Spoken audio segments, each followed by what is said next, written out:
I'm hustling. So, let us pray this morning. Father God, we thank you for this time that we've gathered together. We pray right now that you will help us to, as we look at the word today, teach us, help us to grow stronger in you, Lord Jesus. In your name, amen. Y'all may be seated.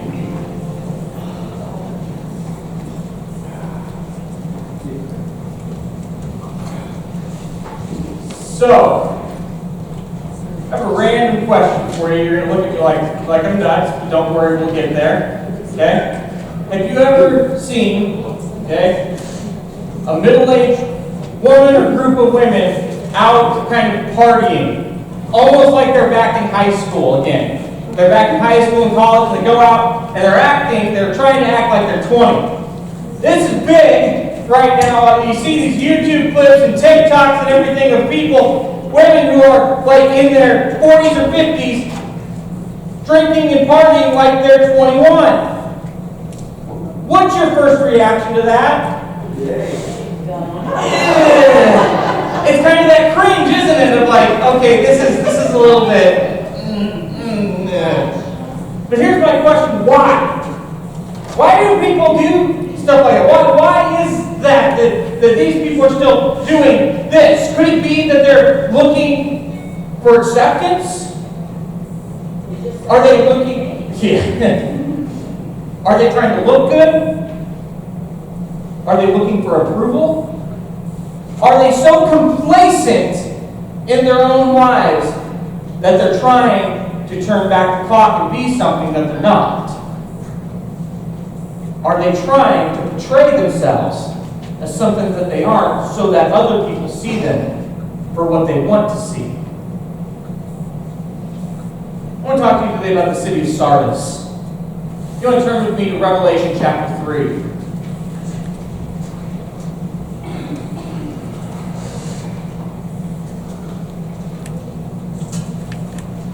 Start at verse 1 here today.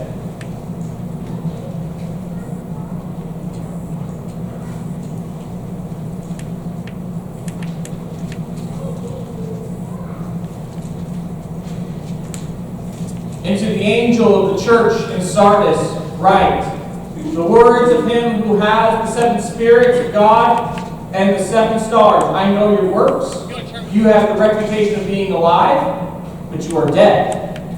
Wake up and strengthen what remains and is about to die. For I have not found your works complete in the sight of my God.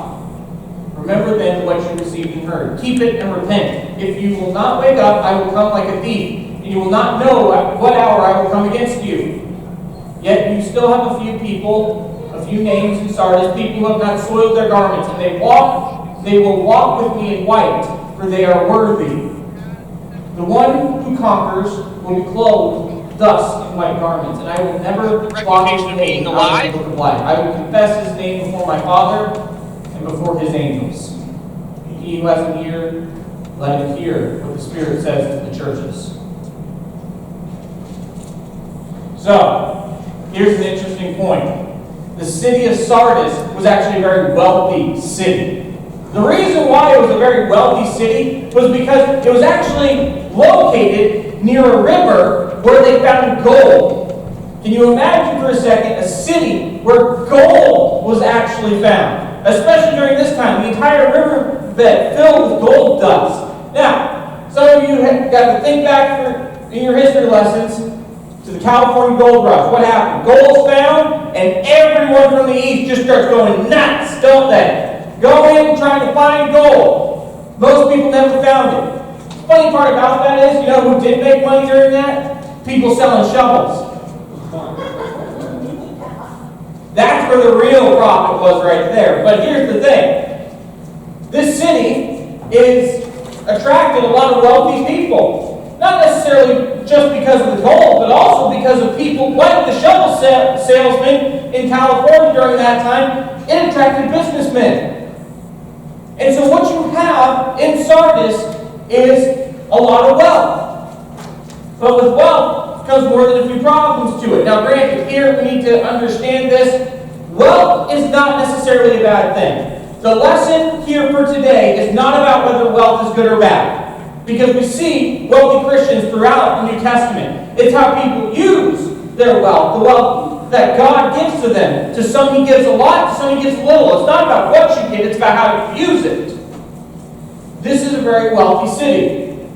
And unfortunately, there are some who do not use their wealth, but they've been given for the glory of God in the church. But there's something deeper going on here.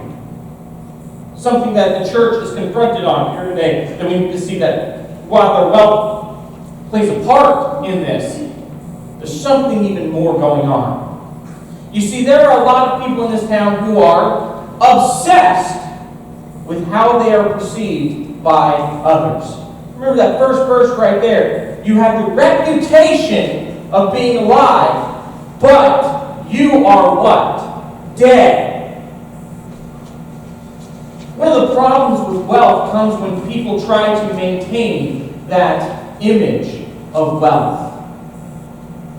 There are those in the city who care a lot more about what others think about them than they are about their own state. It's all an act. They are blinded by their own vanity. It's other people's opinions about themselves that matter more to them than who they really are. Yet in this town of Sardis, there is a church. And Jesus commends the church later on this point right here, that they still have, in the midst of this kind of culture, where people are obsessed with how they look to others, there's still a few believers who are doing the right thing. Now notice how Jesus says, a few of you are still doing the right thing. This does not look good for the church in Sardis, but at a very bare minimum, there are a few believers who are still holding true to the name of Christ. They're still doing the right thing in what might be a very tough time for them. Jesus describes it in almost their own terms. They still have a few names in Sardis who will not delve into sinful practices. It's very interesting to see his analogy in this passage. Soiled garments. Now when we think of soiled garments, what do we think of? In clothes, they're dirty. Do they look good? No. It's interesting that Jesus would talk about clothing in a town that is obsessed with how they look to others. Especially when we consider the fact that soiled garments is used throughout the New Testament as a metaphor for what? Sinfulness. Sinfulness. So this would be relevant for him. This is where no one in the audience comes into play with this passage right here. To a person who is obsessed with how they are perceived by others, what would clothing that is soiled look like to the outside? It would make a person not look too great to the outside world, not look as wealthy, maybe. It might be thought of as someone who couldn't afford the very bare minimum to at least go and get their garments clean or put on new garments. It would be a very bad look, wouldn't it? And again, that's what the people in this town are obsessed with, aren't they? It's not necessarily the wealth they're obsessed with.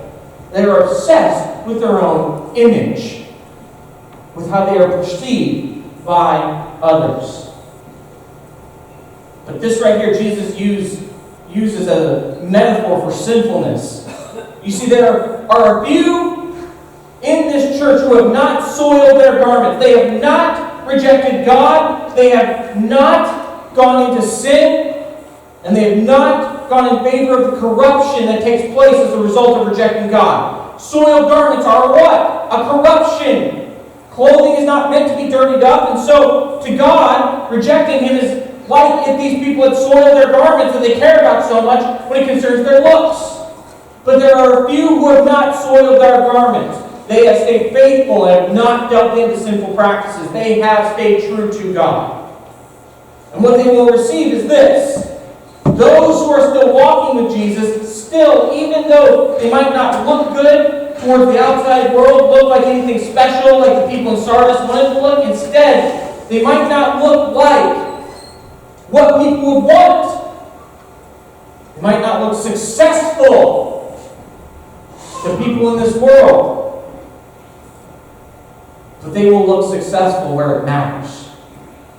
Those people who have not soiled their garments in sinful practices will one day be dressed completely in white. They will be made new, will be made to look beautiful, will be made to show how their image, their true image, who they're meant to be. One day, they will be made whole again. On the other hand, Jesus condemns the behavior of what is really a dead church. Oh yes, this church might look alive on the outside. They might look like they have it all together on the outside, but that is only how they want to portray it. They want to portray like they have everything going on. They want the people of Sardis to know that they're spiritually okay, that they're doing just fine. You ever notice something interesting about social media? All that's ever posted is what people want to be shown. That's why I tell you all the time, don't ever trust social media, because all you're getting is propaganda. That's all it is. It's individual propaganda. You get posts, you get what you see is what people want you to see about them. It really is a fraud.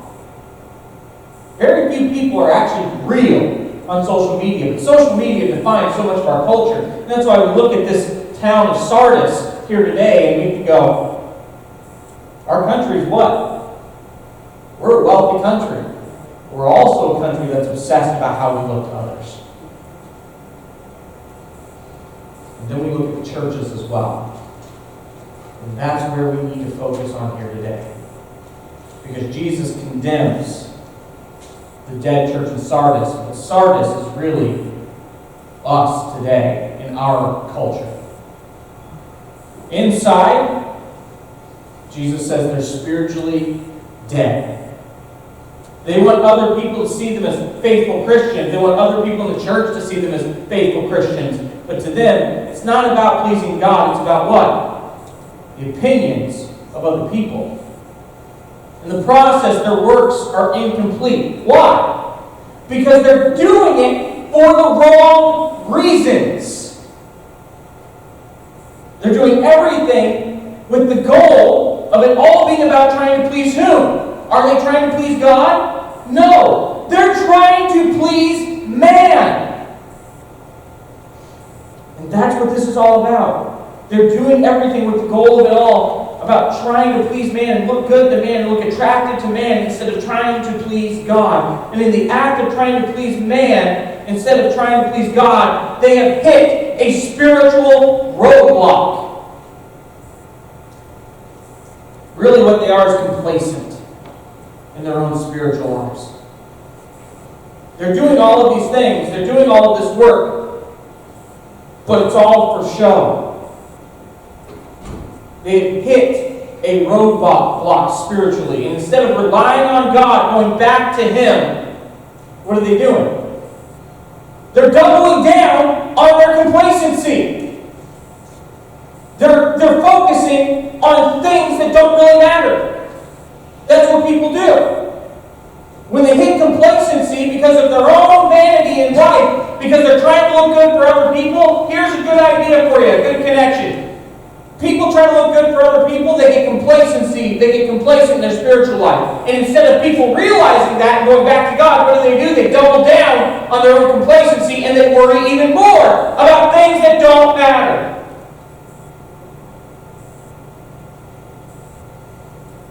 And they don't realize where they're headed. And their works of trying to look good are only a mask to what's going on internally. What's worse is that they are so blind to their own spiritual state that they are comfortable where they're at as long as everyone else, not God, everyone else thinks they look good. As long as everyone around me thinks as long as our culture thinks we look good and we're doing what we should be doing, well, that's all that matters. They act like good Christians to look good, but remember that word right there, they act like good Christians to look good. In the meantime, they are stuck where they're at spiritually. Their works, what they do in the church might look good to other people, but internally, they could not be farther away from God. And they're stuck there because they are trying to please man more than they are trying to please God. Because that's what makes them comfortable. They will be comfortable here in this life, and so they are complacent with where they're at in their faith in God. Because they're not concerned with how it looks to God. They're concerned with how it looks to other people. And that's all this church in Sardis is all about. It's also part of the problem. It's a problem in a lot of churches here in our culture as well. There are way too many churches who are stuck spiritually. They are complacent in their own faith. And they're complacent in their own faith because they worried a lot more about pleasing man than they were about pleasing God. So they went that direction, trying to please man, and then got complacent in their own faith. But instead of realizing and going, we need to make some change here, they're comfortable where they're at. And so they double down and keep working to try to do what? Please man. Complacency in your faith is a gateway to destruction in the church. We've said this before. Ready? The church is not meant to stay the same. It's not meant to. There are too many times where people think, well, this was the golden age of the church. This old church I went to is the greatest thing I've ever been to. Guys, look, I've been to some great churches before in the past too. Can I tell you something? Those churches that you look back on, two things. One, usually people only remember the good things. When it was a good experience, they only remember the good things and not the other things that happened. It's almost like this memory block where we just remember the good, we don't remember the struggle. Or people remember all the bad, and they don't remember any of the good. People are extremists when it comes to that. So when it comes to churches in the past that you've gone to, let me just tell you right now, those churches don't exist anymore. They're gone. You want to know why? Because Christians aren't meant to stay the same. And if they're doing their job right, they're not going to be the same.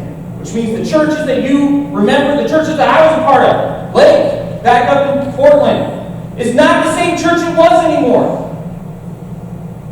The church that I was a part of isn't there because they changed. People have grown. That's what they're supposed to be doing. This church right here, if we are doing our job right, needs to move forward. We can't be what we were 20, 30 years ago. We're not supposed to be. Because people in the church are supposed to change. And if people, individuals in the church are meant to change and move forward, then it also has to mean that the church as a whole has to move forward as well. But here's how things usually go. Here's how things usually go in our culture. And it starts out sounding great. Okay? Just follow me on this train of logic for a second. People start with motivation. Here we go. You want people to hear about Jesus. Awesome. Great motivation. We want people to hear about Jesus. Then they go, the question, how can we get more people to hear about Jesus?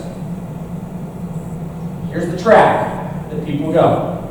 Well, let's make some things more attractive in the church, and then people will come in, and then they'll hear about Jesus. Now, none of those things are necessarily bad things, but you see the problem that's starting to form. It's not there yet, but it's getting close. The problem manifests when after those things are done, people make the end all of the church the attractions and not God. People make the attraction the focus of the church and not God as the focus of the church. Do we see the problem? Started out great. But then people go down a road and they don't realize that the road to hell is paved with good intentions. People have left churches and split churches, caused massive amounts of heartache over how people dress, style of song, carpet color, decor. Are any of those things going to affect someone's faith? Or should they affect someone's faith? No. If we change this carpet color right here, okay? Does it mean Jesus isn't God anymore? But people leave churches over such a thing. Can we agree for a second that that's a little bit ridiculous in a church? Those things are not going to affect someone's faith, nor should they. The answer is no. People have made mountains over molehills. But the problem actually started at the beginning. You might think for a second, but Pastor, don't we want to reach people for Christ? Absolutely. But here's the problem. We've let, as some missionaries back in the 50s put it, we have let humanism creep into our evangelism. Because we've gone down this train of thought. We want people to hear about Jesus. We want people to hear about Jesus because we don't want them to go to hell. And so we let this humanism creep in where all of a sudden evangelism is not about God anymore. It's about we want people to feel better. And that's why we do evangelism. We want people to reach for Christ. But we want it done because we're trying to please God, not man. And that changes things on evangelism. Because when you're out there working going, I'm here to please God, not man, all of a sudden when people reject you, and they will, all of a sudden it's not a failure anymore. Because you've done your job. You've done what you're supposed to be doing. We want people to reach for Christ, but not because we're trying to. The salvation of man is the byproduct of what happens. Our goal is to reveal God. That is the goal of evangelism because God is pleased with that. The response of man is a byproduct of the whole thing. But for some reason, we've made it the prime product. And the more I've looked at it and theorized, it's because we want to be popular. We want more people to join us because we want to be liked. Let's just be honest about that. Let's just be honest about the church in America. Let's just be honest about the church in our cultures. Evangelism more and more has not been about revealing God. It's been about how many people can we get in seats. Because the more people we get in seats, the better we look. You see the problem? The second, you make things all about being attractive to man over attractive to God. You're no longer a church. Because you have let vanity get out of control and you are complacent in your own faith. You get caught up, make hills to die on things that don't matter as much as you think they do. So here again is a good first question. There's two questions you need to ask when dealing with this. First question. Why will the thing I care about so much make or break someone becoming more pleasing to God? If I care so much about something in the church, ask yourself, why will that thing make or break someone becoming more pleasing to God? And if it doesn't affect that, then maybe the thing that you're caring about so much is not something that should be on the top of your list. Maybe it's something where you're caring more about how people perceive it than you are about how God perceives it. And even there, the gateway to destruction is this. When your end all in a church is being attracted to man, you water down the church. Because then you are beholden to the whims of the people in the church. And it's usually stated this way right here. This is code. Ready for it? Because Pastor, and I've heard this before too. You ready? Pastor, I really don't feel like I am being fed here.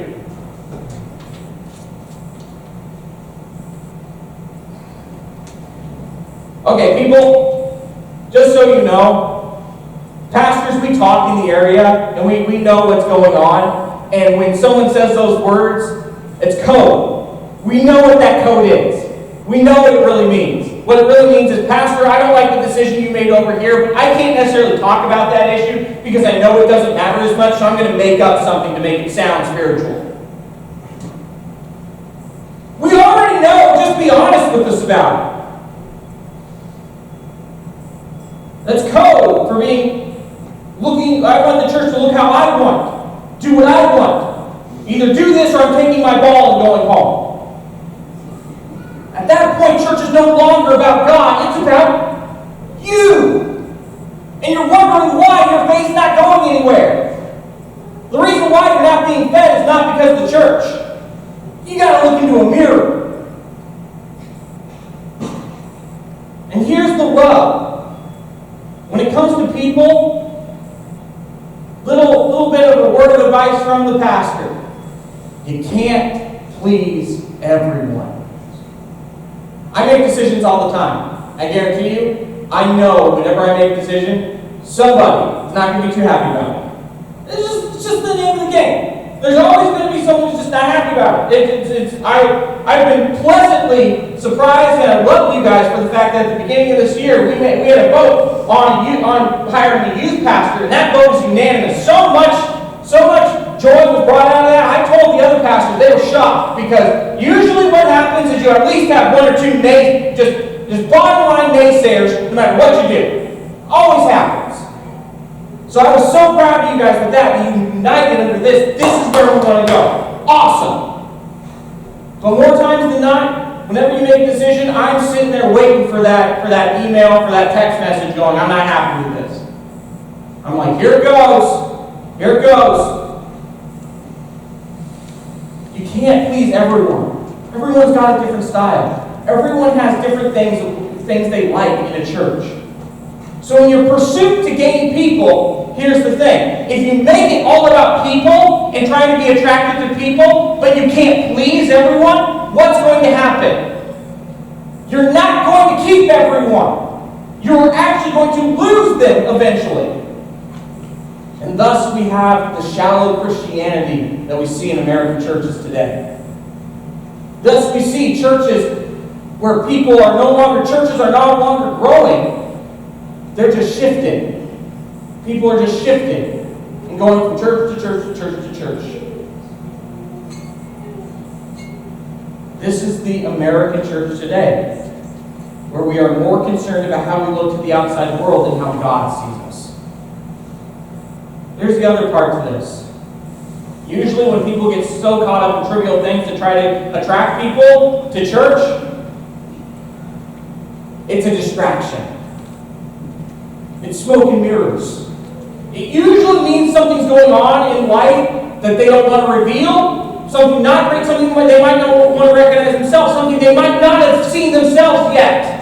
But somewhere subconsciously, they're putting up a defense mechanism. And so they're worried about these things over here, but distracting from this over here. Guys, take it from a warrior. You know this. You know this about me by now. I worry about things, but my wife's been able to tell you multiple times, I'm worried about this thing over here, but really I'm worried about this thing over here.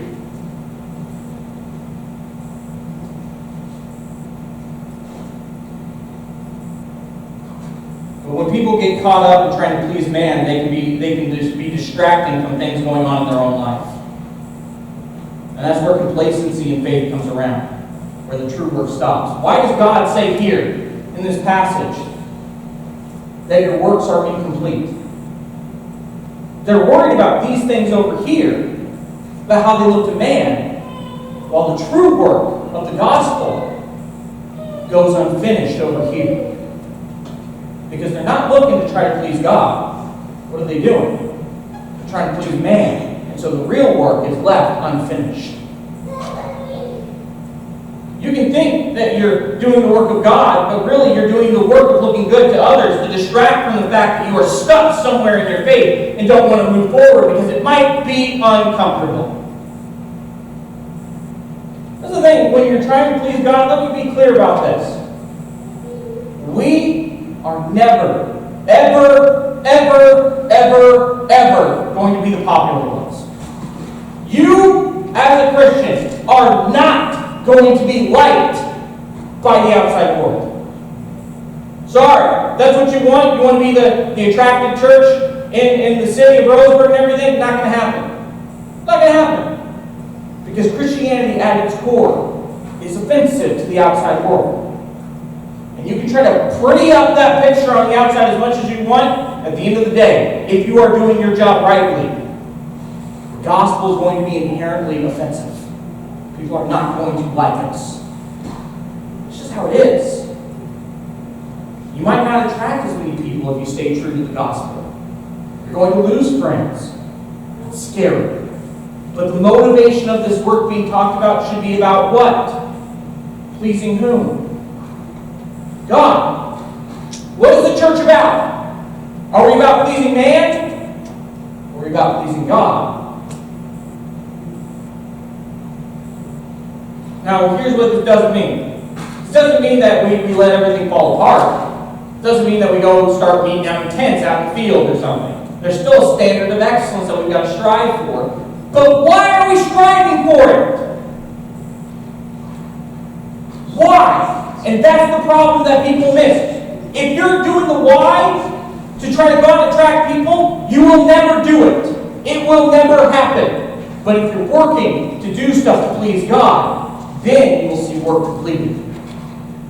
We're meant to grow into the image of Christ, and that means we get better when we change into the image of Christ, not into the image of people outside. The church is not meant to stay the same, but nor is it to be so concerned with our image that we put that over Christ. A lot of times people get so complacent in church where they act comfortable where they're at because they like how it looks not only to themselves, but they like how that looks to people on the outside. They think that because they like it, must be what everyone else likes. So I'm going to level with you for a second right here because I know where I'm at, okay? Well aware of the age gap between me and you all, okay? So I'm talking to you right now as millennial to older generation. You ready? You ready for this? Let me ask you a question. How many of you liked, at my age or younger, liked what your grandparents' style was? None of you! Look, I'm well aware that my generation has its own set of issues. Well aware of that. But here's one of the things that we need to understand about the millennial generation. One thing that my generation claims to value above all things. You ready for it? Authenticity. We can tell when someone's trying to be something they're not. And so when we see your guys' generation, or the people at the beginning when I talked to trying to act below their age, what do we see? We see people are trying way too hard to be something they're not. And the second we see that, we go, ugh. You're trying to be attractive to people, but it's really not working. Be who you are. Be who God wants you to be. Don't try to be something you're not. One day, I'll be 60, 70 years old, and my sons will have kids, and those kids will sit there and go, good grief, Grandpa, you listen to that? Ugh.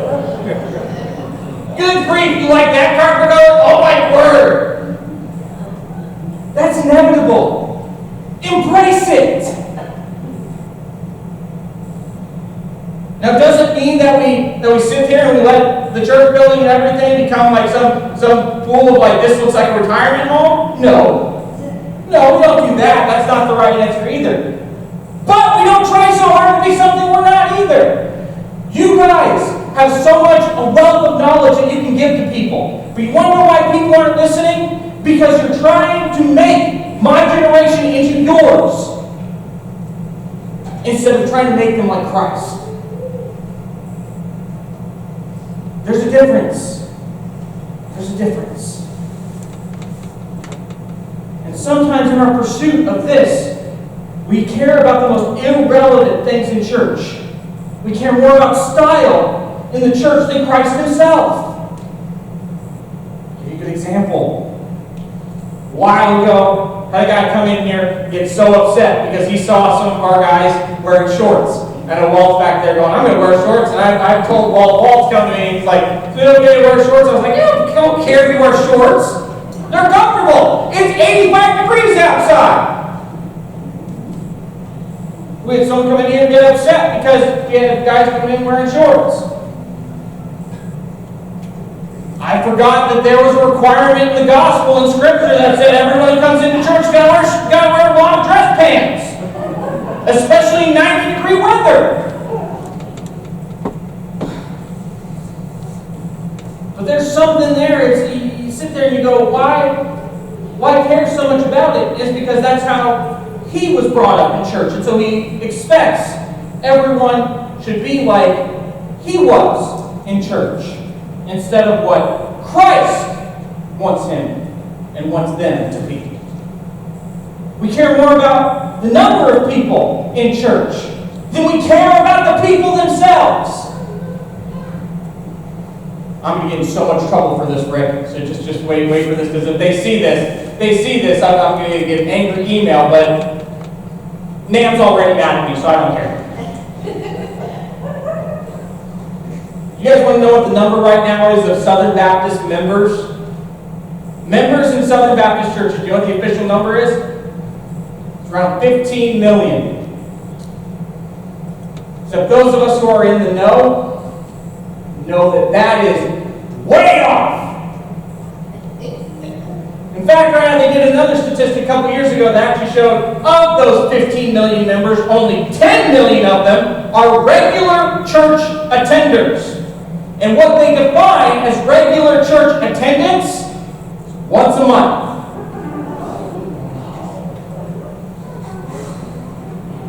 So let's do the math for a second. 5 million of those are already gone. And then out of that 10 million, not everybody's even going to church more than once a month. And that's apparently what a regular church attending Southern Baptist member is in our denomination today. Now you sit there and you go, whoa, wait a minute. The next question you should ask right there is, so why does the Southern Baptist Convention push that 15 million number so hard? Because it looks good. Because we want to be the second biggest denomination in the country. Because we care about what who thinks.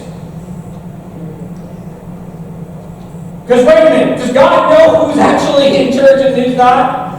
He's well aware.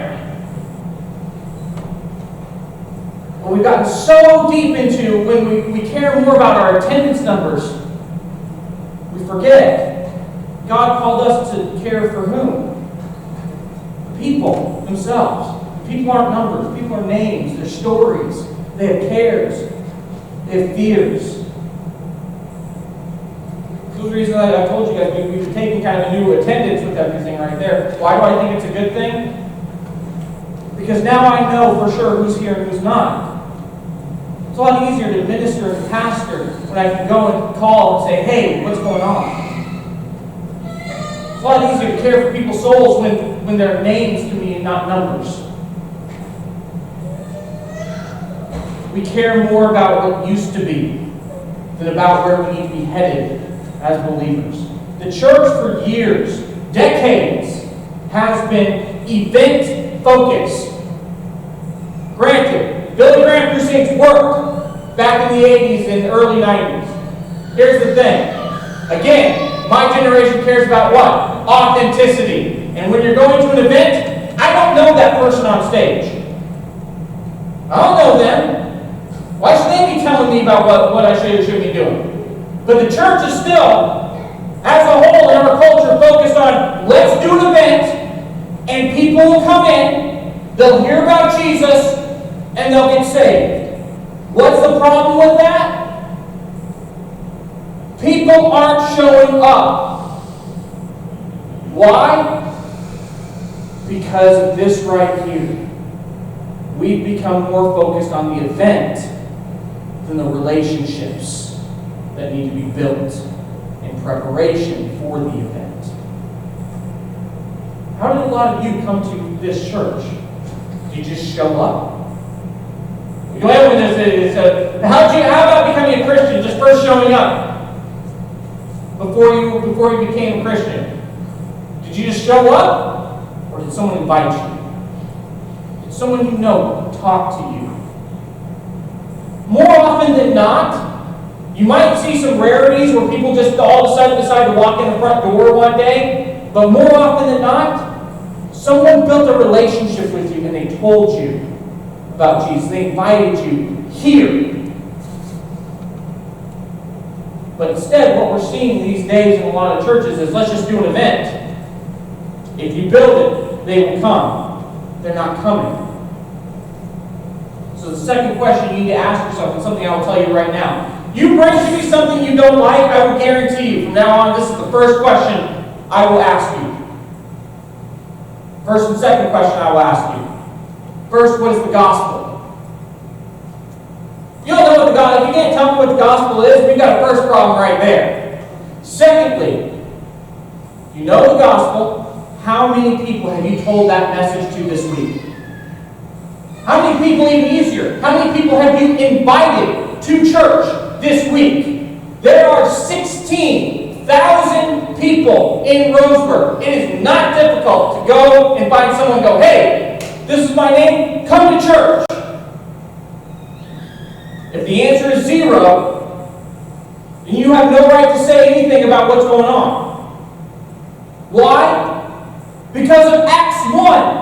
Your job as a Christian is to be witnesses. Your main work is to please God by doing what He said. He said, be my witnesses. If you are not even doing the main work, remember, this church in Sardis, they're worrying about all these other works over here, while this one, the one God's concerned about, is left uncompleted. This right here. Your main job, main work, is to go out and be witnesses, to tell people about Jesus. If you're not doing that, then what right do you have to complain about anything going on in the church?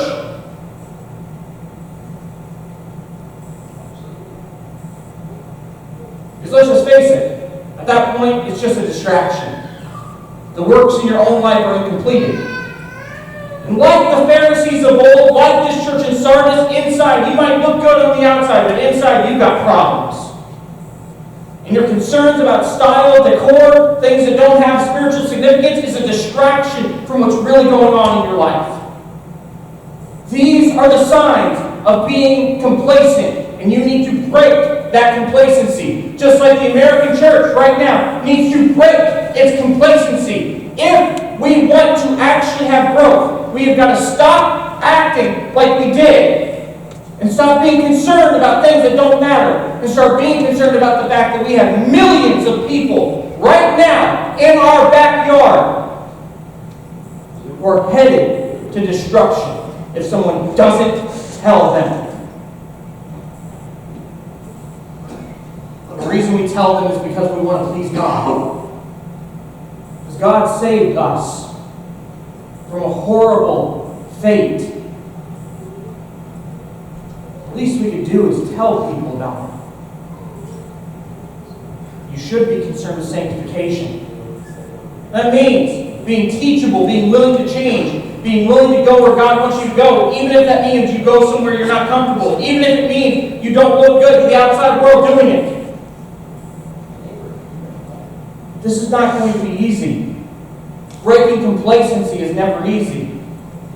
Stop worrying about things that have no spiritual significance. Trust me, again, coming from a warrior who worries about things that my wife has to constantly remind me, is this a big deal? And I have to sit there and go, okay, no, it's not. Coming from someone who struggles with that, I will tell you right now, you will lose a lot of sleep, you will lose a lot of health, you will lose a lot of things. Worrying about something that doesn't matter because of how it looks to the outside world instead of worrying what really needs to be worried about. And that is the fact that we have people out there who need to hear about Christ, and we have a God who has demanded and commanded us to tell people about Him.